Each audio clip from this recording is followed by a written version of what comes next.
All right, welcome to another deep dive. This time, we're going down a rabbit hole of, well, thought viruses, I guess you could call them. Oh, yeah, thought viruses. Yeah, and how they may have changed, like, history and even how we approach technology today. You brought a pretty crazy mix of sources, gotta say. Well, I had to make it interesting. You did. We've got ancient texts. We've got stuff about melanin.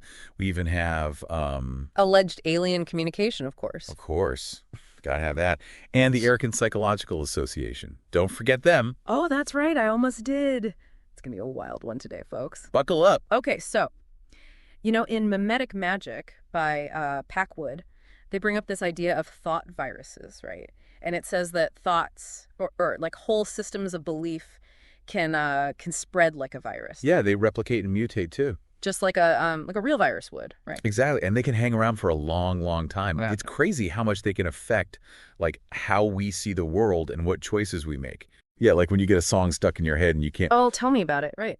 So where do Gobineau and the Nazis fit into this whole thing? Well, Gobineau, he was a writer back in the 1800s, and he had this, not a great idea about racial hierarchy. Yep. Basically, he said that humans are split into different races, and some are just, better than others.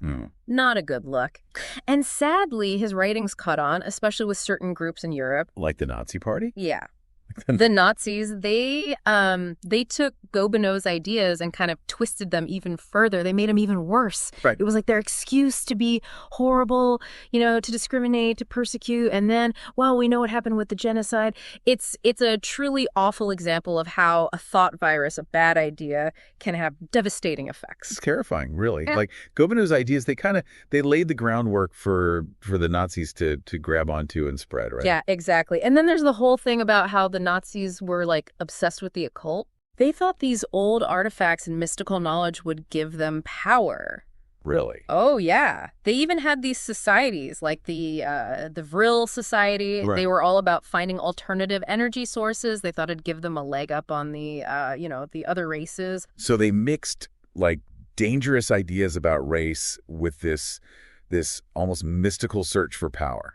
Exactly. And that's part of how they got so advanced with their tech, like with rockets and planes. That makes sense. And then after World War II, the U.S., with Operation Paperclip, they started bringing over these Nazi scientists. Right. Including some who were really into the whole occult thing. That's where that question of inherent bias comes in. Right. Like, the U.S. got all this amazing technology, but did we also inherit some of the messed up thinking that went into making it? That's the big question, isn't it? It's like, you get a cool tool, but you don't know who made it or why. Right.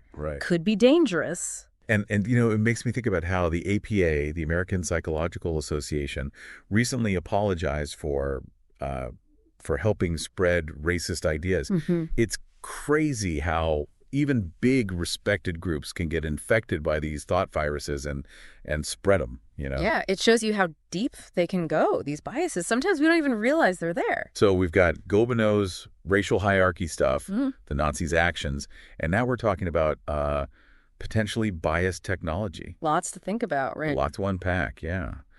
Where do we even go from here? Yeah, it really makes you wonder, where else are these thought viruses hiding? Right. You brought some really interesting stuff about ancient myths and even, possible alien contact. Yeah, we've got it all. Maybe those could give us some clues about how these thought viruses work on a, bigger scale. That's what's so cool about this deep dive, right? We're going from Gobineau, this historical figure, straight into ancient myths about the Anunnaki. Oh, the Anunnaki. Yeah. The Terra Papers describe them as super advanced beings who messed with human DNA. Right. And, we don't know for sure if those stories are true, literally. Sure. But they do make you think, about power, influence, all that, even on a cosmic level. Yeah. What if, just for fun, we say some super advanced beings did mess with early humans? Okay, I'm following. Like in the myths, right? Could they have, maybe accidentally, maybe on purpose, planted some thought viruses that are still affecting us today? Whoa, that's a lot. It's like those sci-fi stories where a super smart civilization kind of nudges a less advanced one in a certain direction. It's a wild thought. It really is. And then there are those transcripts you brought, the Index of Tagada transcripts. Right. From 2020, I think. Right, allegedly from aliens who say they're part of this Federation of United Planets. Whole Federation. Whole Federation. And they, They claim they're kind of pulling the strings here on Earth, maybe even influencing how humans evolve. Okay.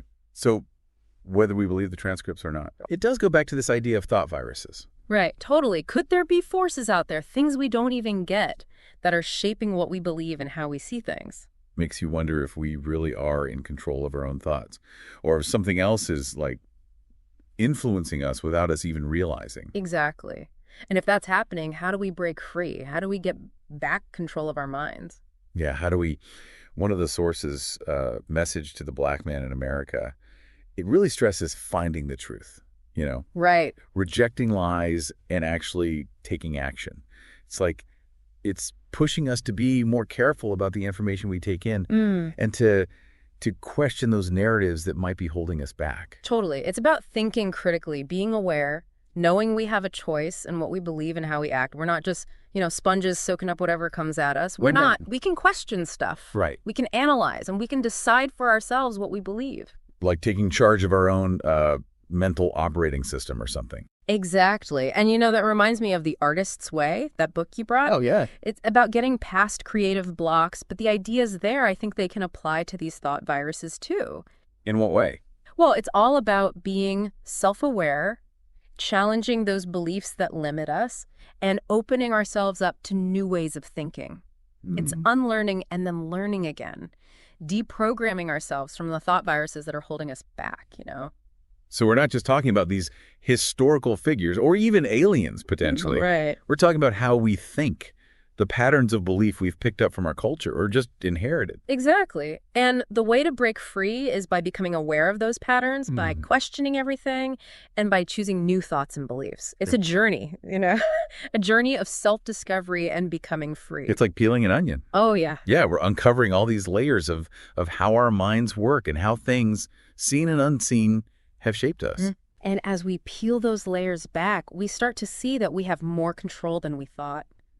We get to choose what we think, what we believe. We can create our own reality. Yeah, for ourselves and for the world around us. It's pretty powerful stuff. That is powerful. It's not about blaming others or feeling like a victim. No, not at all. It's about owning our part in spreading these thought viruses and then doing something about it. Totally. It's changing our mindset, Right. From fear and limits to possibility and being in charge of our lives. Okay. We're not just products of our past. We can create our future. And that's exactly what Planet Choice is about, right?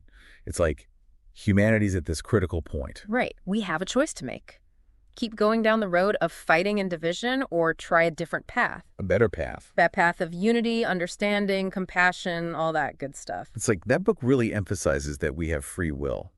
It does. We're not just stuck in this predetermined fate or whatever. Not at all. We have the power to choose. To choose our thoughts, beliefs, actions, it's all on us. So it's not just about understanding these thought viruses. It's about actively dismantling them. Right. Replacing them with something better, something positive. Absolutely. So how do we actually do that? Like, how do we go from understanding these thought viruses to, actually changing them? Yeah. Circle 7 Quran talks about equality, compassion, understanding. That's a great point. And I think it's a big part of the answer. We need to develop empathy, see each other as human, treat everyone with kindness and respect. So moving away from us versus them and more toward we. Exactly. We're all connected, all part of this thing. We all have a role to play in making things better. And Inside Black God talks about, the interconnectedness of everything. Could that be the key? Oh, interesting. Like if we could really feel that unity, maybe those thought viruses wouldn't have so much power over us. I like that. It's a perspective shift, from seeing ourselves as separate to seeing ourselves as part of something bigger, a whole tapestry. I dig that. A tapestry. And if that's the case, then healing those divisions, getting rid of those thought viruses, it's all about healing ourselves. Okay. Recognizing that we're already whole. Wow, that's deep. I'm sure our listeners are already thinking about how this applies to their lives. And that's what this is all about. It's not just about taking in information. It's about using it. Using it to make things better in our own lives and in the world.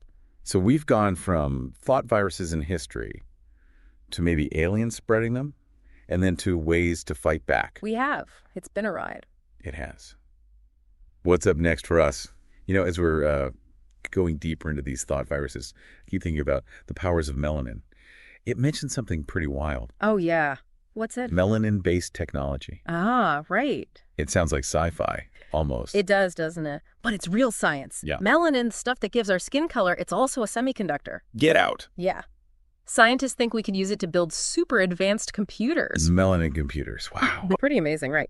But it also brings us back to that question of inherent bias. Oh, right. Like, if we build this tech in a world that still has, Gobineau's thought virus hanging around, that whole racial hierarchy thing, Yeah. could that bias, sneak into the technology itself? That's kind of scary to think about. Like, we could be spreading those same thought viruses even when we're trying to create something new and innovative. Exactly. That's why being aware is so important. We can't just assume tech is neutral. Right. We have to watch out for those biases, those assumptions, those thought viruses that might be influencing how we build things. So we need to evolve, not just with technology, but ethically and consciously, too. I think so. We have to make sure the tools we create, they reflect, the best of humanity. Yeah. Not our worst fears and prejudices. I like that, the best of humanity. And speaking of how we express ourselves, one of the sources, Inside Black God, it suggests that even language itself might be carrying these hidden biases. Interesting. Language is powerful, isn't it? It really is.